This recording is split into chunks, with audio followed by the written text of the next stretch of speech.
Hello and welcome, everyone. Thank you for joining the Good Life Abroad webinar. Today is a general info session to learn more about the Good Life Abroad and how you can spend a month living in an iconic European city. I have with me today some guests, some previous participants in our program. But before we dive into that, a quick bit of housekeeping. Today's session is being recorded. A copy of this recording will be emailed to you tomorrow. Whether you are attending right now or you registered and were not able to attend, this will be emailed to you. And without further ado, let's jump right into this. I have with me two alumni of our programs. Barry Parks. Barry, could you introduce yourself? Sure. Hello, everybody. I'm Barry Parks. Notice says I live in Houston. I'm a retired architect. I'm a painter. I love to travel, and most of my travel is going back to check the stories I was told in college about what's good art and what's good architecture. And so I'm there to kick the tires and see if it's true, or if I was misled all those years ago. Thank you. And we have Monica. Monica. Hi, I'm Monica Chandler, and I'm coming to you from Mukilteo, which is just north of Seattle. We kind of have some sun today. And my husband and I spent a month in Barcelona. I'm excited to share more about that experience with you. Thank you. And if you don't know, I'm Andrew Motiwala, the founder and CEO of the Good Life Abroad, and your host today. So people ask me, like, how did you start this? Why did you start the Good Life Abroad? And I've been in the travel industry for about 30 years, and I've been on a lot of tours and programs abroad, and I've talked to a lot of travelers. And these are some of the things I heard them say, especially people who are retired or semi-retired, and they've said to me, I have the time. I don't know why I'm racing around on this tour feeling like I'm on a sprint or in a marathon trying to pack things in. Why isn't there something a little bit more at my own pace or my own leisure? And we thought about this and we actually did some market research and we asked people, you've said you've wanted to live abroad for some period of time, but you haven't. Why haven't you? And these were some of the pain points that people said to us, on reasons why they didn't do this. And so we got to thinking, well, if we can solve these pain points and make it really easy for people to go live abroad for a month or two or three, that would probably solve a need that many people have. And what we came up with was this idea that community was the secret sauce, let's say. It makes living abroad safe, social, and fun. And basically, the Good Life Abroad seeks to provide a community experience. It's definitely not a tour. It's the community experience where you get to live in an iconic city and have new friends who all share a love of travel. I think that's the one thing that people have in common, as well as having the support of our local staff there on the ground with you. And of course, having some activities and events to get to know each other and connect, and also having a safety net of having evacuation and medical insurance there as well. We're currently in these cities, but we're growing and hoping to expand to new cities in the coming year. But as you can see, we're in many beautiful and iconic cities. In Europe, we specifically have cities in the southern part of Europe that are great places to visit in the winter, such as Sardinia and Palermo. Even Valencia in Spain is really nice. Croatia in the winter, it doesn't get that cold. It's actually pretty nice depending on where you're from. The Canadians will say that everything is warmer than Canada in the middle of winter, so take it as you will. So the features of the Good Life Abroad program at a high level is that we provide upscale apartments. They're not luxury apartments, but they are not budget accommodations either. Vetted for the needs of 55 and older. We have the community of people, as I mentioned, support of a local community manager, and we'll get more into what that means specifically. And activities and events that are included, as well as some optional activities and events that people can do. Many people would like to be engaged in wellness activities, and we have opportunities for people to do that as well. And as I mentioned before, medical insurance up to $100,000 and evacuation insurance up to $500,000. Talking about our apartments, we specifically try to stay just outside of the main tourist areas. We don't want to be in the middle of the tourist mob, but we want to be close enough where you can walk in to see all the main touristic sites, and we want you to either be in the same building with the other community members or within walking distance. I'm going to pause now and I'll turn it over to Monica first to talk about your apartment in Barcelona and maybe a little bit about the location, and then if Barry can go next. While in the meantime, I'll put up some photos of sample typical apartments that we have in different cities. Go ahead, Monica. Yeah, our apartment in terms of location was really convenient. We walked pretty much everywhere. We spent a lot of time on the metro. And I think we were about 15 to 20 minutes. We didn't have anyone else staying with us in our apartment building, but there were other people in our community who were close by. We had an elevator, so if there was mobility issues, there was no problem getting up. Our apartment, I think, was on the second or what would be the third floor.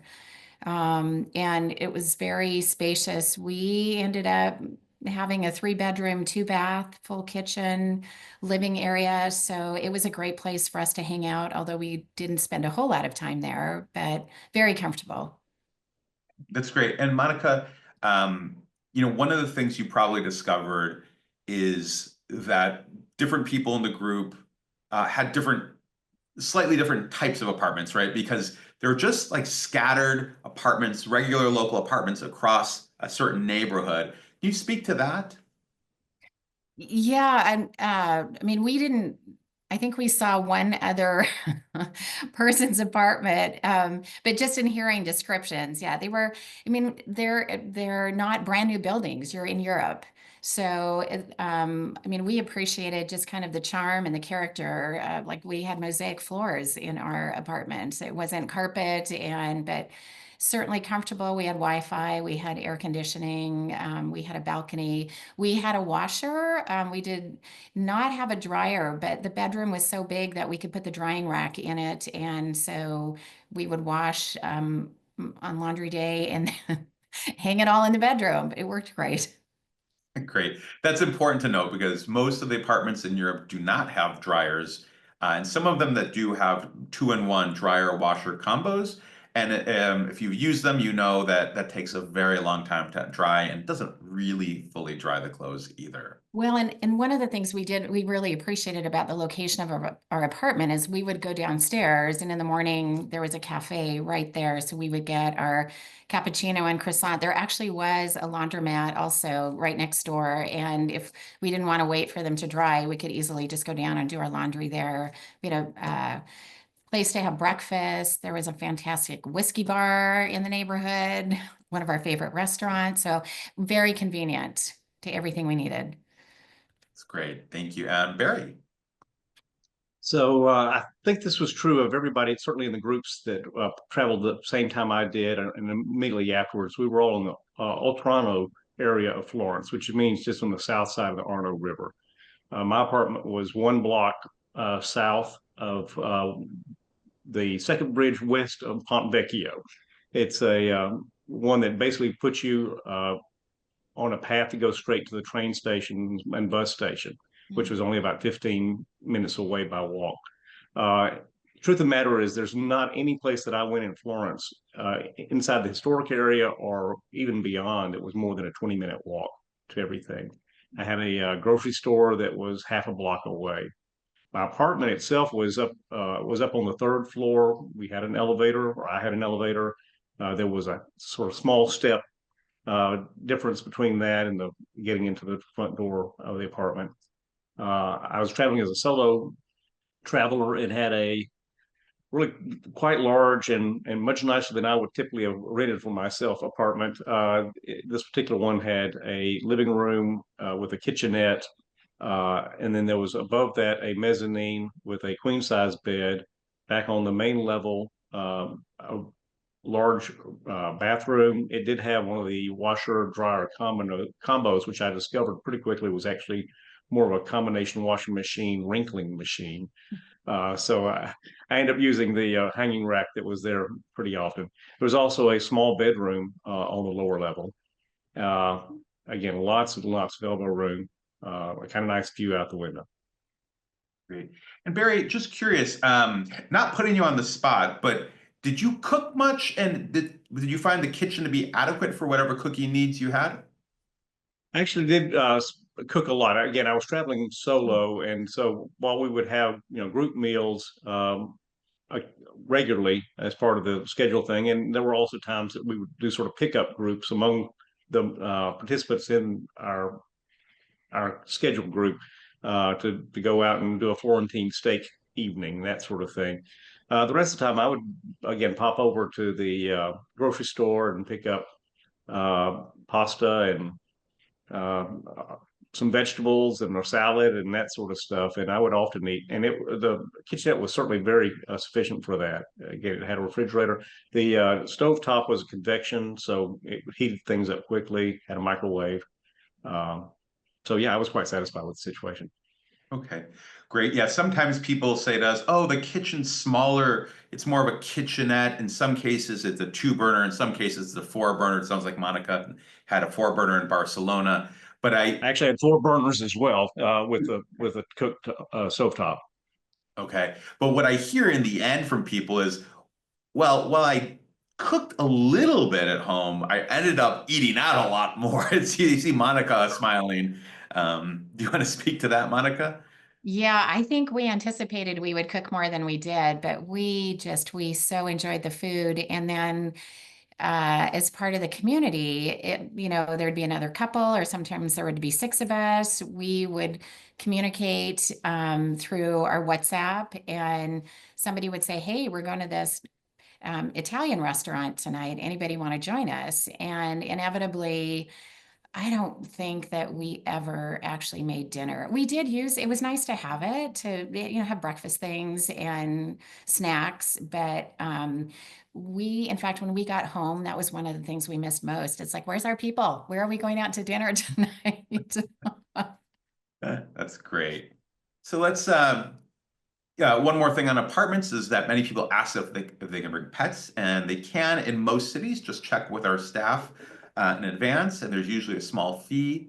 And they often ask, can we bring guests to stay in our apartment? And the answer is yes, that your apartment is your apartment. However, we just ask that the guests not come to all the community activities, because so many people do have guests that if everyone had people visiting, it sort of becomes confusing. Like, oh, are you part of the community, or who are you? And what we're really trying to do is nurture a sense of community amongst the people who were part of the program.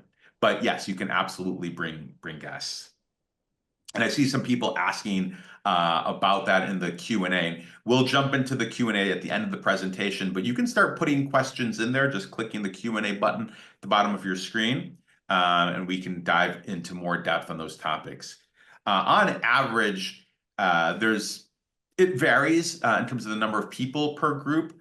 On the small side, it could be 10. On the higher side, around 22, I'd say. On average, it's about 16 people in most of the groups, somewhere in there. But again, it varies, and also varies from month to month. As you've heard Monica and Barry talking about, there are activities and events, and we have happy hours and meals and some walking tours and markets and different activities. And I'll tell you, the point of it is really not to be a tour, but really to create these touch points for the community to come together and to share and get to know each other and to form friendships. And then from those friendships, other things you've heard Monica say, hey, where's my people who want to go out to dinner, or Barry with the Fiorentino steak? I mean, that's steak too. That's not for one person. That's a lot of steak. So we have these types of activities, and they are all included in the program fee. So some people often ask us, oh, is this like for the cost of an apartment? And the answer is no. The apartment is not the primary thing. We're not an apartment rental agency. We are a community experience that happens to include an apartment as part of your program, but as well as these activities, as well as the support of our staff. And most of the programs follow a very similar schedule. And as you can kind of see here, this is sort of the prototypical range, or typical schedule, which is Tuesdays we have our lunch clubs, and Thursdays we have our happy hours, and Wednesdays we do some kind of cultural activity or workshop. And the whole thing is bookended with an orientation and welcome party at the start and a farewell party at the end. And I just want to mention these happy hours and lunches. Some people, oh, it's just buy me lunch. No, the lunches are much more than just buying you lunch.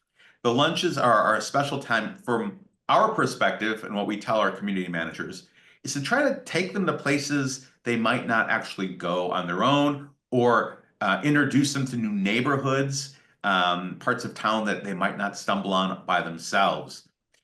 I'll let Barry and Monica talk about some of their favorite activities. So, Barry, why don't you go first? What are some of the activities you really enjoyed and why? And then we'll have Monica go. Well, I think probably again because have an art focused background. The Gothic art class that we had was again one of the fun things for me. I I brought props, so but spending time just learning about again focused in Renaissance in Florence and getting a handle on some of the incredible things that had to be done to make the works of art turn out to be works of art. But the pasta class, which was just an absolute blast, led to a fantastic meal. We also had a leatherworking class that was again a lot of fun, and no one got hurt. That was the main thing there. And then I just absolutely love Siena, and so the day trip that we made to Siena was another highlight. I mean, bottom line is I just listed almost everything we've talked about, but would be on that calendar. They were all highlights for me. Great, thank you. Monica? Yeah, I thought the activities were just really intentionally planned. And so Tuesday lunches, those were a highlight because over the weekend, people had done different things. And so we get together on Tuesday and everybody was kind of buzzing about things they'd seen that maybe we didn't know about. And it's like, great, we can go do that next week or later in the week. And I loved how they were in different parts of the city. And so we might have lunch together, but then spend the rest of that day really exploring that part of the city. And I think, like Barry, like you described, we had a mosaic making workshop, which gave me a whole new appreciation for mosaics. And fortunately, I don't think there was too much blood, a lot of cutting of glass. We had a paella cooking class, which was fantastic. I also really loved our historical walking tours. Our community manager, Patrick, has such a deep knowledge of the history of Barcelona. And so he would take us to different parts of the city. And those I found to be really highlights of our trip. Yeah, I'm trying to think. And the happy hours, those again were in different parts of the city. And I think in our last webinar, there was someone who said, gosh, it seems like there was a lot of, like, we had wine tasting, we had happy hours. Certainly, if you're not someone who drinks alcohol, I don't think that's really, there's lots of other options. And the point was really to be in community with each other. So we had some who we had like a vermouth making class, which was really fun. And, they would come make the vermouth and then, bring it home to gift it to someone else. But yeah, the activities that we did together, again, I thought just were very well planned, and certainly highlights of our trip. Great, thank you. Moving along, we say the word community a lot, and I want to talk about what do we mean by that exactly. I mean, first of all, it's cohort based. Everyone starts the program on the same day with an orientation. And even before you arrive, we do a Zoom call with everyone in the group as sort of a pre-departure call, including the community manager. So we can get to know each other, albeit briefly, talk about some pre-departure housekeeping details. But you're really part of this group, and that starts off together. And then we use WhatsApp. Monica mentioned it earlier. It's an app, if you're not familiar with it, sort of for text messaging, but it also has a feature called Community, which allows, as you can see in the example on the screen, a channel for announcements up at the top, which are one directional from our community managers to the group. But then it allows people in the group to create subgroups, and anyone can create a subgroup, usually around an affinity of some kind. You can see in the example, we have solo traveler group, people who want to go running or do fitness or do a book club. I've seen so many things. I've seen people create a group just to organize a weekend getaway somewhere or to organize a potluck. And this WhatsApp platform really becomes it takes on a life of its own, is how I would say, and it becomes the hub for a lot of exchange of information and photos and whatnot. Um, Monica, do you want to speak a little bit about that since you mentioned it before, and then Barry, if you want to chime in. Yeah, I mean, there's the whole group WhatsApp, which was great because then our community manager would send out just a reminder about, where the lunch was or the activity. And then we had several subgroups. My husband was in a book club with several others. We had a smaller group, like we went to Girona on the weekend. And so we had a group that organized around that. And I think, Andrew, like you said, it was a great way to share pictures or just highlights. Ours actually is still going. So we still, kind of reach out to each other. And it's interesting because we have a group of Canadians in our group too. So in these interesting times, that's been fun to communicate across countries. Assure them that we're still allies. We won't get into that. Barry? Yeah, I would echo, much of what Monica just said. I sort of thought of it as a updated version of a walkie-talkie in many cases. It was like, oh, look, there are flag bearers headed, from one place to another going through town. If you're interested, this is where it is happening. Or, oh, I just found this great bookstore. Here's some photos. Um, oh, we decided we're going to go to this restaurant for lunch. Anybody want to join us? Uh, oh, I just saw this poster for an opera, and we're kind of thinking of going. Anybody else interested in getting tickets? That sort of thing. So again, it was a really wonderful means for uh, being able to be in touch instantaneously with folks that are scattered across the city, and each of us sort of discovering wonderful things every few minutes. That's great. Yep. So talking about the actual community of people, I talked about the group size ranging, the age people are asking in the questions, but on average, it's about 68 years old. I think it's not so much the age as I would focus on as it's more about the ability because this is an independent program, not a bus tour. People are mobile and able to walk. These are walkable European cities that require you to walk a couple miles a day at least. In some of the bigger cities like Barcelona or Paris or Lisbon, you might be taking the subway system or the buses or the light rail around. So I think the thing they have in common is less the focus on age, but around physical ability. About a third of the group are solo travelers. Now, this varies massively from cohort to cohort. And so it's something, if you're specifically interested in, you can contact our office and ask say you're interested in a specific city and a specific date, and they can give you a sense of how many solo travelers there are. But Barry mentioned that he was a solo traveler as well. And Barry, I'd love to get your kind of experience as a solo traveler. How did it feel to be in a group setting? So I was concerned initially. It turned out I was a group of 15, 7 couples, and me. And so the first day I spoke to the community manager, Giacomo, and I said, I'm not concerned about this in the sense that I came prepared to do a lot of stuff on my own anyway. I had specific I had been to Florence a couple of times before, and I had done most of the major things, but I had a bucket list of things that I really wanted to hit, and I was assuming I would do most of those on my own anyway.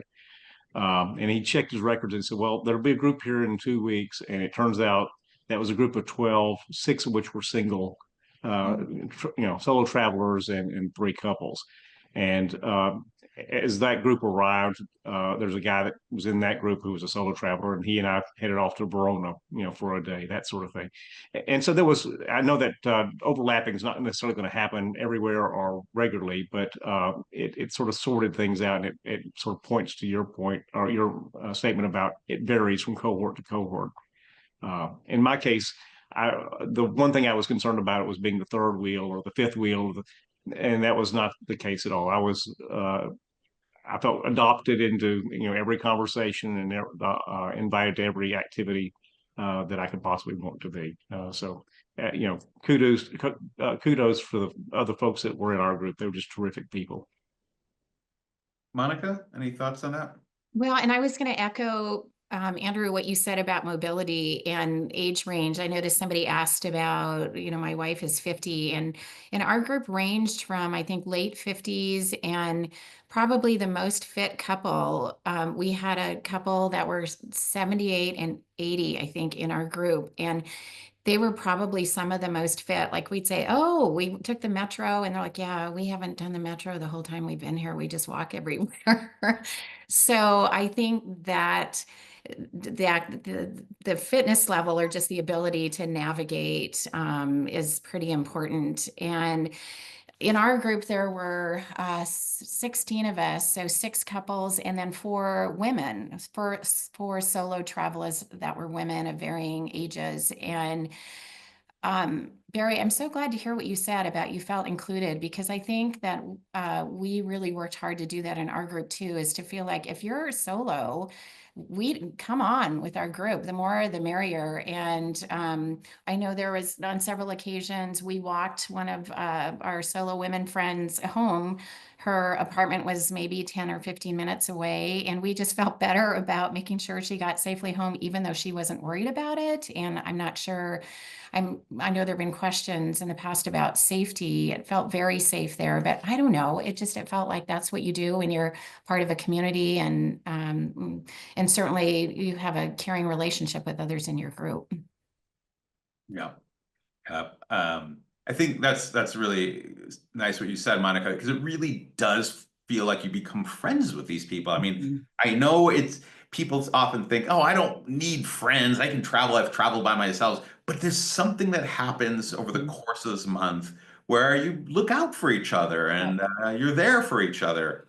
And I think one of the things that's really beautiful, especially in these polarized times, is you could, Barry and Monica, I would love to hear your take, but from what I've seen when I visit groups is people leave the politics at home and they're just tired of it, and they're there because they love travel and they love cultural immersion, and they just want to live that good life, and all the divisiveness and whatnot just stays home. And you are there for a purpose, and that tends to be the spirit of these communities.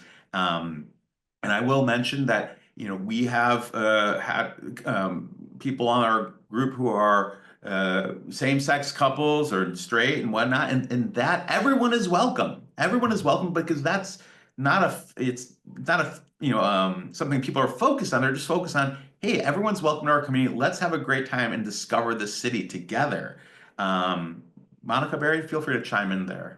Well, and I think the nature of the people that sign up for Good Life Abroad, like I chuckle when I think about our first night there, and we had this welcome party. It was on a rooftop bar, and Patrick, our community manager, took out, he had this little scavenger hunt for us to do, and we all started laughing. And he was afraid we weren't going to talk to each other. And so he needed to have an activity. And we're like, oh, that is not going to be a problem with this group. And I think the nature of the people that come, they're signing up because they want to be in community. And I loved hearing other people's stories. We were from all different parts of the country. Three of the couples were from Canada. That was certainly a highlight too, is just hearing people's travel stories. I would say we all had that in common. People were pretty well traveled, and I think that gives you a bigger world perspective and an openness, I think, to other cultures. And yeah, uh, the politics, we were there in October, the month of October. So we were having a big election coming up. So there were some conversations about politics, but they were not divisive, and they were a minor part. I was probably the same window as you. I arrived in Florence on the 6th of October, having arranged a vote beforehand, and then returned on election day, getting home 9 o'clock that night or whatever. Mhm. And that was a wonderful 30 days not to hear. I couldn't tell you how anybody else in our group voted. It just was never a part of any conversation. We had too many other things to talk about, and they were all a lot more fun than politics. I like that. Great. So moving along, community manager. Now, sometimes people ask me like, "Oh, okay, so you have like a concierge? Like, okay, that seems interesting, but not that important." But I want to say that the community manager fills many roles and really for many people becomes a highlight of their experience. Our community managers, they're there for multiple reasons. One is they obviously organize the events and activities in that city. And they think about, this great restaurant to take you to, or this neighborhood to take you to, etc. But they're also there to help you make the most of your time while you're there. And they want to get to know your interests and how they can connect you to activities, events, or things to help you see the things that you want to do. Um, and they're also available on WhatsApp, that messaging app that I showed, for questions. They're available Monday through Friday from 9 to 5, and you can send them questions and ask for help or recommendations or whatnot. So they're really a support for you, and they're also a way to connect you to interesting local things happening. Barry, I know that you're an architect by profession, by training, and a community manager in Florence is an architect by training, although he doesn't practice as one. Can you just talk about your experience and maybe Monica talk about Barcelona? So you're referencing Giacomo, who, again, we had many conversations on the side about one corner of the town. And the thing is, both of them are certified travel tour guides, and so we had, and I'm a bit of a nerd about all the stuff I had again come to look at, and so we just kept getting deeper and deeper down rabbit holes, and they were willing to go as deep as I was. But again, particularly because of Giacomo's background, just being able to talk about the whole profession and how it, how it plays out in Italy compared to here in the States, that sort of thing. Those were all again fascinating conversations. And I guess the other thing for Giacomo is he has real artistic skills that I really enjoyed learning about those as well. Okay. Monica? Yeah, our guide was Patrick, and you can see him there on the middle right. And originally from Chicago, but has been in Barcelona, I think, for at least a dozen years, had a history degree from the university there, and just was very engaging. We actually met him before we got to Barcelona because my husband had discovered his YouTube channel and had started watching this guy, Patrick, and come to find out he was a community guide and just so well versed in activities in Barcelona. And we had a chance to sit with him, and he said, "What are you interested in?" And one of the things that took us to Barcelona was the America's Cup, which is a sailing race that happens every 4 years, was happening in Barcelona. And so he already had researched that, gave us great tips. Community manager was at every event and then was really good about when we sat with him individually, we talked about some weekend trips we'd like to go on. So gave us he didn't organize those for us, but certainly gave us some tips. We traveled to Valencia for a weekend, so gave us some advice about that. But really, gosh, very responsive on WhatsApp, and also was great about like, hey, if anybody wants to go to a football game, there's one happening Sunday night. And so a group of, I think, 12 of us got tickets and went, hey, I'm going to be hanging out at this bar on Sunday watching the Chicago Bears play. So if anybody wants to join me. So it was activities that were certainly, wide variety.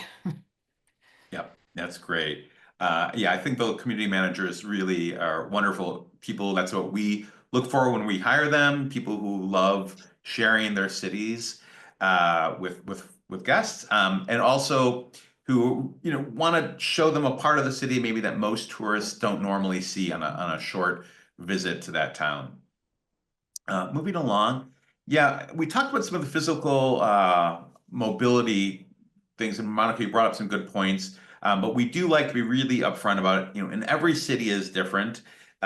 In Florence, Barry, you mentioned that there was an elevator in your building, but most of these buildings that you're going to visit are old, and many of them don't have elevators. So there is a lot of walking. Do you want to talk to mobility, Barry, at all in Florence specifically?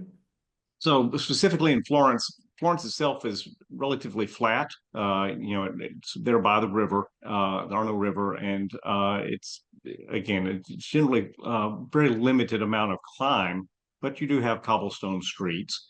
And again, the historic area is mostly pedestrian only, but pedestrian only does not account for all the freight moving in and out of stores, and the other sort of city buses are on some of those streets, and people taking golf cart tours, and so there's still some dodging between that and again bicycles as well.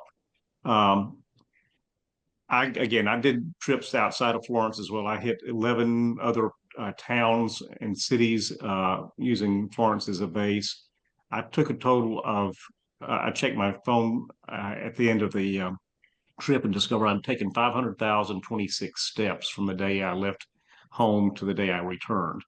I had prepared, and I would encourage anybody who's, again, looking at doing this to sort of get serious before you go. You're gonna get out of it what you put into it to a certain extent, and that means anticipating what it is you want to see and do on your own that can then be meshed into what the group may be offering. Well, I want to say the flip side of that is I loved too that there were days where it was easily 20,000 steps, but because you're there for a month, some days it's, you know what, I just want to sit at a cafe, or I need to do laundry, or I just want to read a book, or it was it was a great pace because it wasn't that every single day you had to go and see as much as you could because you were there for a month. So there was plenty of time to just kind of lean into the city and not feel like it was that frenetic pace that typically when my husband and I have traveled, we spend, 4 to 6 nights in a big city, not ever this amount of time. And we really loved that. Yeah, I will say it's not a coincidence, perhaps, that I had 28,000 steps one day and 256 steps the next day. Yeah. So. You think they're related? There were some questions we had from people around this. Do U.S. citizens need a visa to enter the EU? And there's been in the works for a long time now this this ETIAS, and I actually have heard that this has gotten punted yet again to 2026. So this is sort of irrelevant. But for those who have heard about this, it's not a visa like you would think. It is just a passport registration. You do it online, you fill out a form, you pay some money, you put in some of your passport information. And it's a travel authorization, and it's not a big deal. So I don't want people to get turned off from the idea of going to the EU. In fact, this has been punted. It's been punted before, and it's been punted again. So it's really very easy to travel into the EU.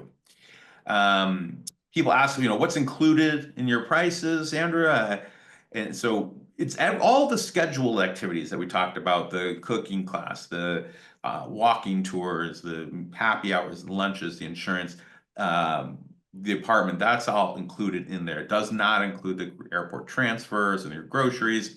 And so people ask me, well, how much money should I budget for that month? And I think that varies massively based on, are you someone who wants to go out to all the fancy restaurants? Do you want to cook a lot of your meals at home? Do you want to do a lot of optional tours? What kind of advice, Monica, and then Barry, what would you give to people when they say, well, what should I budget for this? Boy, my husband has spreadsheets like you wouldn't believe, so he could tell you exactly what we spend. But yeah, I think we actually didn't realize when we went how much was included. I mean, it was sort of a nice surprise. I'm not sure why we didn't, but like the day trip, I think Barry, you said you went to Siena. We went for a day trip to Montserrat. And in terms of the eating, we found meals to be actually less expensive. They're like the advice we were given is to do the menu del dia, so the middle of the day meal, which you can get it's a appetizer, an entree, and a dessert for, I don't know, it was 12 to 15 euro. And there, I will admit that on more than one occasion, I just had gelato for dinner because I wasn't really that hungry because we'd had our big meal in the middle of the day. So I think you could probably do it, you know, accommodate pretty much any budget. I think, like Andrew said, if you want to go to five-star meals every night, that's going to be a different. But we had so much good food and really fairly what I would consider to be fairly inexpensively compared to what you would pay here at home. Yeah, I definitely agree that the prices, whether it was in the grocery store or at a restaurant, were across the board considerably less than what I would expect here in Houston. And so, um, again, a nice variety, though Italian seemed to be the category of choice. No surprise. I will confess that the last day I did walk across the street and went into a Tex-Mex restaurant just to test the waters as a way to prepare to return home. But yeah, again, very, very good food and considerably less expensive. But I don't have the specific numbers. I'll have to depend on Monica's husband to pull out the spreadsheet for me as well. But I think the important thing, what Monica alluded to it, but is that because you're there for a month, you really get to know the city and you get to know where the local people eat.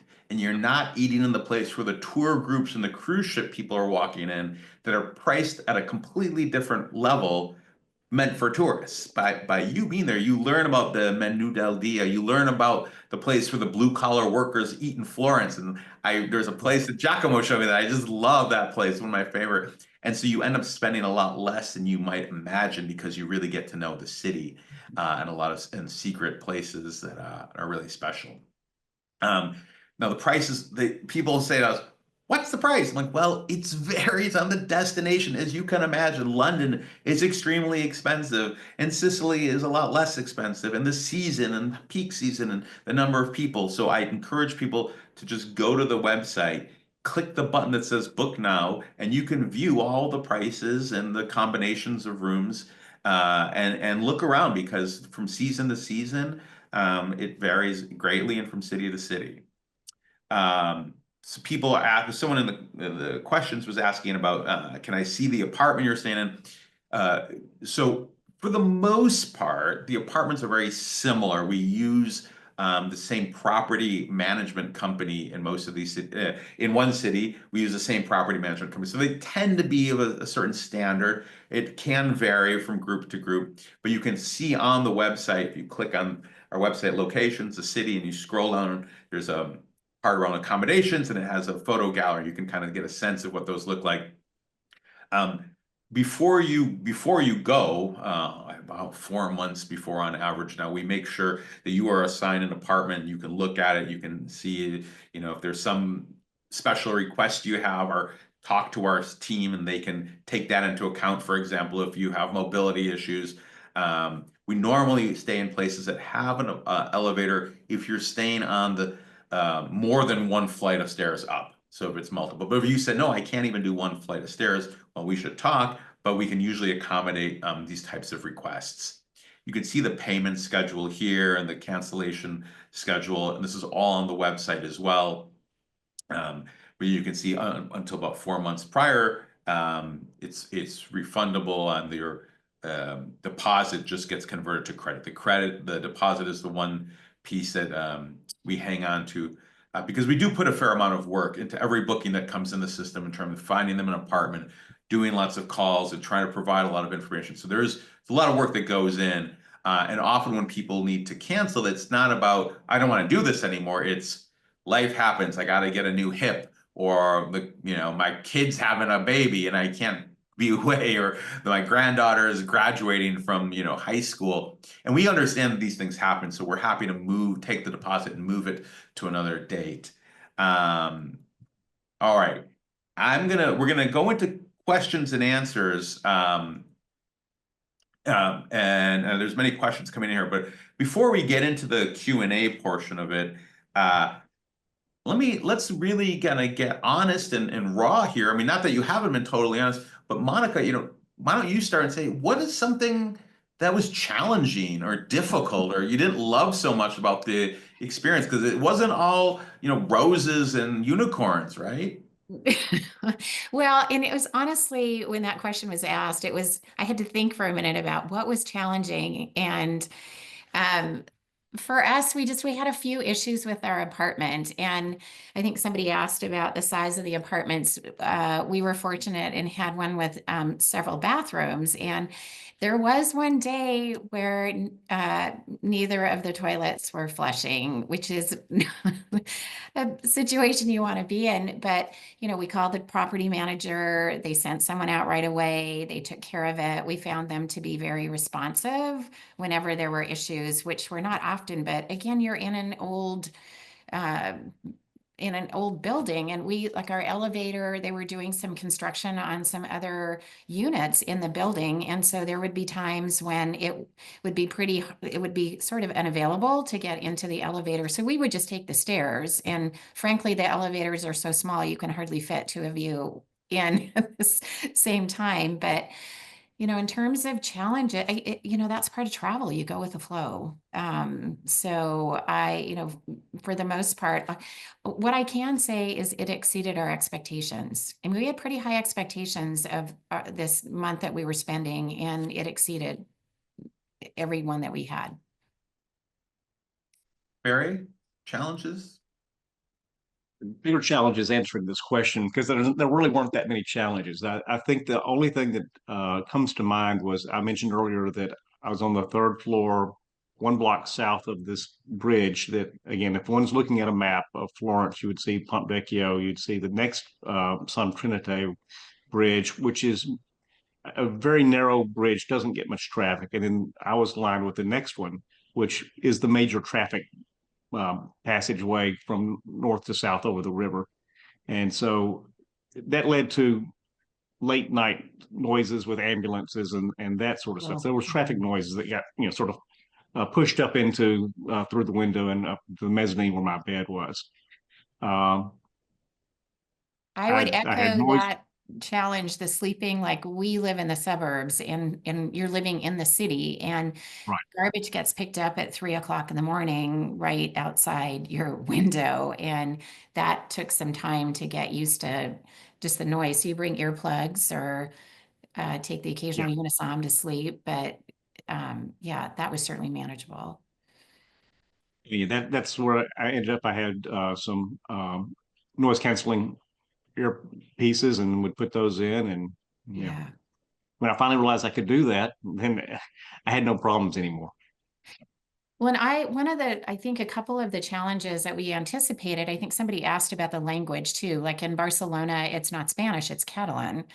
But boy, Google Translate is your friend. So, if you're in a restaurant and it's all in Catalan, just take out your phone and, the translation is pretty good. Certainly enough with ordering. And we found people in shops and restaurants to be very much English speaking. I don't remember ever really being in a place there wasn't some ability to communicate. I think there was one time maybe we used the phone with, it might have been somebody who was one of the people from the property manager, but for the most part they were English speaking. And then getting around, the metro system was very easy to navigate. The first day, the community manager took us all down, got us our tickets for the month, and kind of explained the metro system. And it felt very safe, very efficient, great way to get around the city. Great. Yeah, I think it's really important. I want to emphasize, this is maybe the most common complaint is around something to do with the living situation. And a lot of it is because most of our community members live in houses or condos or townhouses in quiet, either suburbs or subdivisions or gated communities. This is not uncommon in America, but you are living in the heart of an iconic city in Europe. And that is a very different experiences. Like you said, trash pickup at night, having to take your trash outside into some, neighborhood dumpster. I mean, there's a lot of things that this is not for everyone because this is not staying in a hotel. For many people, yeah, maybe they've stayed in an Airbnb and a VRBO for a few days. And anyone can survive anything for a few days. But when it's a month, it really it's next level. And so I think this is important. What you said, Barry, many people mentioned is like, oh, I bring a noise or white noise machine, or download the app on your phone, Right. or bring earplugs plus the white noise machine and these things. Because it is important to know we don't control the entire building. These are property management firms. These are local apartments. Um, and we don't control your neighbors. And I know in Spain and also in Italy to some degree, people eat later at night and they come back later. So you really are going to be, I think, pushing yourself a little bit out of your comfort zone if you're comparing it to back home in North America. Now, I also think that pushing yourself out of your comfort zone is part of travel, and that's part of the growing experience and having that local experience. But if people, I do say it's not for everyone. And if you say no, that does not sound fun to me, I recommend staying with a hotel, because a hotel, everything is standardized, everything is handled by the hotel. And if you've got an issue, you just go downstairs and there's someone right there. And that's not always the case in our apartments around Europe. Let's dive into some of these questions. I'm 60, my wife is 50. It's okay that she's not 55. That's fine, as long as one of the people is over 55. What we really mean is that this is not a program where you're bringing your kids along, and it's something really for people who are at a time in their life where they can enjoy the good life. It's your time now, right? And it's about you and taking that time. What are the terms for being on the wait list? You do not need to pay a deposit to join the wait list. You can just sign up for the wait list. If a spot opens up, then we go to the wait list and we send an email and say, hey, would you like to join? For example, today I know we have some spots that open up in Florence for this fall. So 2 apartments open up, and due to cancellations, and so we do use that wait list. Our communities offered year-round or in certain months of the year. It varies. The answer there is, in some cities, we don't do anything in July and August because there's like peak summer months, often get very hot in some places, often get very crowded. Now, in a couple of cities, we do offer it in the summer, and we make it work because our apartments have air conditioning, because we are not always staying right in the heart of the tourist area. You can still enjoy these cities year round. So the answer is, please check our website. If you click book now, you can filter by months, you can filter by season, you can filter or by city, and you can see what the availability is at any of those times. Activities such as cooking class, walking tours, they are included in the price, but in most of our locations, there are the option to purchase additional tours. If you'd like to, you can purchase them through our community manager. You can just purchase through any tour company. It doesn't matter to us. Yeah, that is how that works. Barry, did you do any optional tours in Florence or any optional activities? I did not. I know, again, many in our group did, and we're very, very happy with it. Again, I had my bucket list, so I was chasing those things. Got it. Got it. Is there any assistance for immigration, citizenship, visa? We if you're going for a month or up to 3 months, you don't need a visa to go to the EU, to the Schengen area within the EU. So we don't provide any sort of visa support because no visa is needed. North Americans, Canadians in the United States can stay in the Schengen area for up to 90 days during any 180-day period. For people who are interested in doing a more permanent relocation, perhaps moving most of the year or part of the year to Europe, we do have partner agencies, relocation agencies in the different countries that can provide assistance. You can contact our office, and we can put you in touch with them. Opportunity for volunteering. It varies from place to place. In Palermo, there are some opportunities for volunteering. Sardinia, not that I'm aware of, but this is something where if you make us aware of this well in advance, our community managers do get to know you As I mentioned, we do the Zoom call, but we also learn a little bit about what you want to get out of the experience in advance. And our community managers can start to look for those opportunities. I know in the past we have had people do some basic English teaching in Florence and in Barcelona, as a way of engaging in cross-cultural exchange.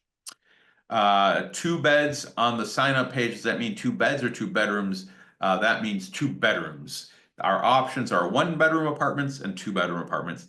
In a few places like Palermo, we do have studio apartments as well.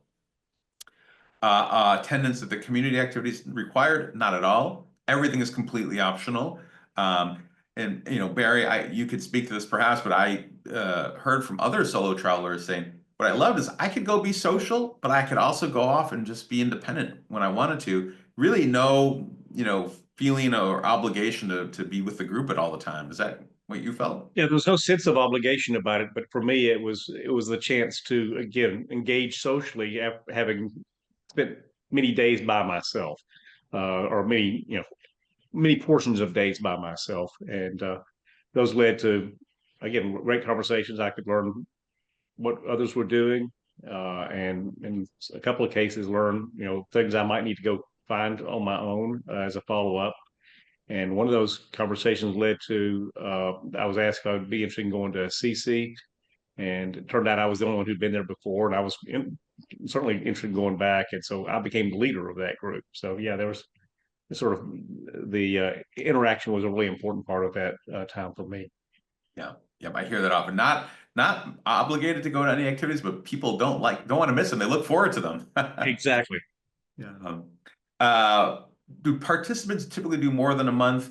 What we often find is many people, especially from the West Coast of the United States or Canada, will go and say, well, if I'm flying all the way to Europe, I'll do a month in one city and then maybe do a month in another city. Doing multiple months in the same city is probably not going to be so enjoyable because the program schedule sort of repeats itself each month. And the truth is, after a month in our program, you're really going to feel like you know your way around, and you might think, I don't really need the support of the organization at that point. I kind of know where to go, I know what to do, and I feel very much at home in the city. So when people spend multiple months with us, it's usually in different cities. Um, let's see, the question on language, Monica, you answered that already. Extra trips to Siena. Yep, we arranged some optional tours, and individual members can also, as Barry mentioned, lead a trip to Assisi, so that's great. Language class. So what we do is we typically just do a really brief crash course on some basic phrases. We do think it's great for travelers to learn a few phrases in the host city. It's a kind of respectful way a nice way to make an initial interaction. But we don't do ongoing in-depth language classes. For people who are interested in that, our community managers can absolutely arrange ongoing classes. In all of these cities, we have connections with language schools. You can do one-on-one private classes, or you can do small group, and our community manager will connect you to these schools so that you can do that kind of study. I'm from South Florida, good summer. So what you want to do is you want to get away from the heat. And so I hear you on that. And we do have a few destinations. You can look on our website, but Prague in the summer is pretty nice, actually. It's not sweltering hot. I would probably avoid the southern Mediterranean. Amsterdam has that breeze from the water. So there are different places we have for getting away in the summer. Also, it depends on your definition of hot, whereas I think the South Florida hot and maybe people in the North have different definitions of that. Can you accommodate plant-based eaters? Barry or Monica, are either of you vegetarian or vegan? No. Okay.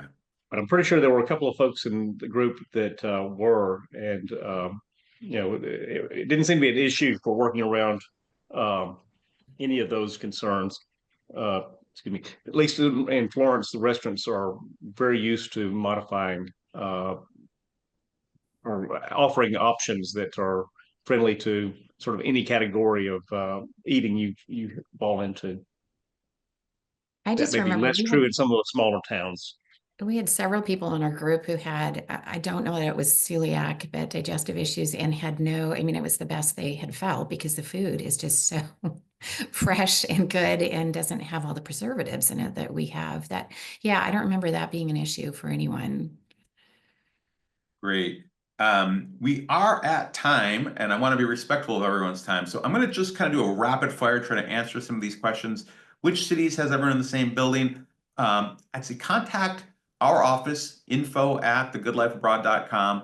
It varies. In some cities, there's a building that might have 2 or 3 apartments, and then over there, 2 or 3 apartments. In some cities, everyone's in the same building. In some cities, nobody's in the same building. There's a lot of nuance to the answer. So I would say talk to someone on our team to which city are you specifically interested in, or do you specifically want to be in a city with other people in the building? We can guide you there.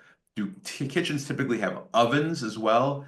I'd say probably no. Monica and Barry, you can chime in, but most of the time it's the stovetop, the convection stovetop, and a microwave, maybe a toaster, but I don't ovens. Yeah, we had a Yeah, full that's kitchen, oven, stovetop, microwave. We never used the oven, but we did have it available. Uh, Community managers help with weekend trips. I want to take okay, so community managers will give tips and guidance and like maybe how to get there and what some place, areas to see. They're not going to help you actually book your tickets on a train or a rental car. They're going to give you that guidance and suggestions, but they're not going to actually do the booking for you. When will 2027? We have got a planner in the group. For 2 years from now, we will start releasing 2027. Some usually spring of 2027 will release in fall of 2025, and then the rest of 2027 will probably be released in early 2026. Um, let's see here. Recommended to join a community of a city you've been to before and want to go back, or a new city. Mm.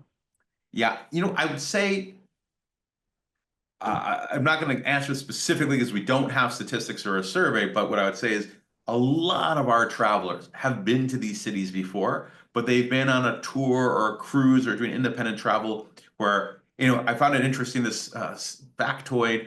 The average American that's been to Florence has been there for 2.5 days. And it's, part of a tour. See Italy in 10 days.